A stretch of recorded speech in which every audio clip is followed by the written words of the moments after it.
Visiting Brooklyn last night. Let's head there now. Jason Tatum, Jaylen Brown versus Kevin Durant and Royce O'Neal. We start in the third quarter. The Nets down 10 at this point. Kevin Durant gets to his spot, elevates, hits it. Yeah, Kevin Durant has been playing, look, he's been doing what Kevin Durant does. Now, this Boston team, though, you can see it. That's great one-on-one defense there by Williams. Still nothing you could do against Kevin Durant, but they were just struggling the ball. They were throwing the ball all over the place. That was the thing, and you cannot do that against this Boston team because they will move it and make you pay. Al Horford, congratulations on that contract, big fella. Every penny. I think you're still underpaid because watch what he's able to do. Able to hold down Kevin Durant. I've been saying his name so much, and then it's able to lead to transition breaks there. And so he just does so much for their team, and this Boston team is complete. All the extra things. Just watch this. You can't do that against the Boston Celtics. Brown, 34 points. Celtics up at this point. I mean, it felt like every time, Sinead, the Nets would close the gap, they would do something like this. Yeah, I mean, you can't beat yourselves against the Celtics. If you give them turnovers, if you play lax, if on offense or even defense, they're going to capitalize. But that guy has just been different this year. Jason Tatum, 29 points, 8 straight win against the Nets. Anscape senior writer Mark Spears is joining the conversation as we talk a little bit about the best team in the NBA because the Celtics, they just continue to roll through the league. Perk, I'm afraid to even ask this, but is this team that we are seeing right now better than the version that made the finals? Yes. Yes. I said this last week to you, Malika. This team right now, currently constructed, when we brought my tweet up, this team, with the way that Jason Tatum is playing, the way that Jaylen Brown is playing, is better than that team from last year. The addition of Malcolm Brogdon. Grant Williams has added to his game. He has been the ultimate role player. And then on top of that, Marcus Smart. They won that game last night without Marcus Smart, okay? You forget they have Derek White. And they don't even have Robert Williams yet, right? So with this team and the growth of that dynamic duo, the best duo in the league, and Jason Tatum and Jaylen Brown, yes, they are better than last year, and they should be the favorites to win it this year, which I feel like they are. No, I could not agree more with Perk. They are a much better team this year. And one of the things that we have to understand here, too, is, look, Perk, rarely you will say something that is respectable. He's got 2 of them so far. He is on fire. This has been a Monday. It's like him and Anthony Davis have been the hottest people, like this weekend. So my thing is this.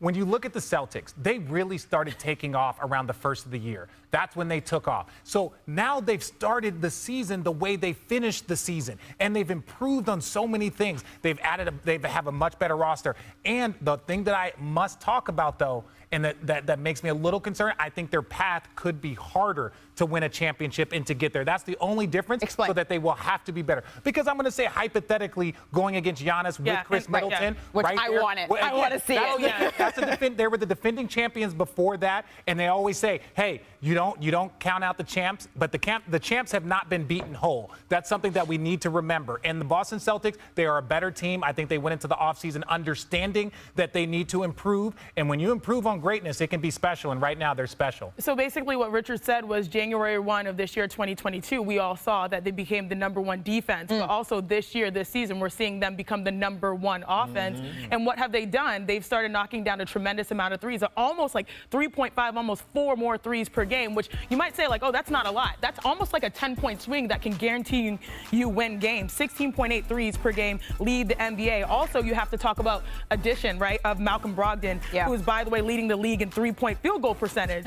So you have a guy that gives you 14 and 4, and you have an identity on both ends of the floor, and you cannot ignore the role that Joe Mazzulla has done, really just commandeering and steering the ship and getting the best out of all their players on both ends without one of their best defensive players. Absolutely. And so I feel like I'm bleeding green today because I love this team. They show up, they show out, they hold things down. And Perk, I'm on your energy. I feel you. Perk is ready to, what do they call duck boats, Perk? Perk's, we're ready to welcome you onto one of those. You mentioned it, though, Sinead. The Muglass duck boats. Joe Mazzulla, he was named the Coach of the Month for November, Mark. How important, you chatted with him recently, has his role been for the Celtics' success this year? Yeah, we can't ignore the elephant in the room that, with Ime Udoka being suspended and not being there. And then you bring in this Division II coach, coach that had Division II experience as a head coach, and that was it. But from the moment he walked in, Tatum told me he was impressed by how Joe wasn't trying to be somebody he wasn't, and he wasn't trying to get them to forget Ime. He wanted them to, be honest with each other. He wanted it to be a collaboration. He wants them to be honest without emotion, and he's not trying to make guys feel a certain way just because now he's the coach. And it's worked. He's the coach of the month for the Eastern Conference, and we got to give him his respect. I mean, this is a guy that was on the back of the bench. Now he's on the front, and you get this big team, and if they were struggling, he was going to get beat up, and this was going to get questioned. But right now, Joe Mazzulla is doing a coach of the year. Forget coach of the month. He's coaching like a coach of the year right now. He's absolutely coach of the season. Yeah, I mean, he's been guiding this team so incredibly well, coaching this team incredibly well. Ryan Ruocco told an interesting story on the Nets on Yes broadcast, Perk. He talked about the similarities between Jason Tatum and Jaylen Brown's off seasons. And he said essentially that every time he'd hear from these guys when they would be talking about, oh, you had such a great, congratulations, this is a great run to the finals, congratulations, that almost bugged him, Perk. It bugged them because they didn't want to be congratulated on that. They wanted to be, it's fuel to get to that mountaintop. Yeah, it is. And we heard Jason Tatum talk about it so much about how he had a miserable offseason and, how it haunted him, how he played in the finals. But let me bring something to light. The thing that I love most about Jason Tatum and Jaylen Brown is their work ethic.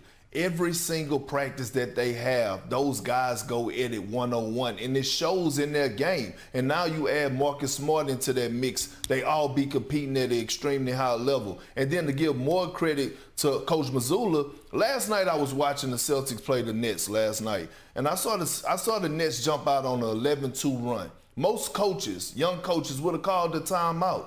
Mazzulla let them fight through it. And I heard Scalabrine on the broadcast said that he didn't want to call timeouts in situations like that. He wanted them to figure things out and figure how to fight through it on the floor together as young leaders. And they did that. By the time the timeout did come, the Celtics had the lead. It was 16-11. That's growth, and that's showing that you trust into those guys to not only lead, but to fight through things and lead by example. Well, the Celtics, they face the Toronto Raptors tonight at 7:30 Eastern. Fun fact, this is the first time all season that they have not been favored heading into this game. And the injury report isn't even going crazy, so I'm not sure I understand that one. Atlanta Street. Still ahead, though, on NBA Today.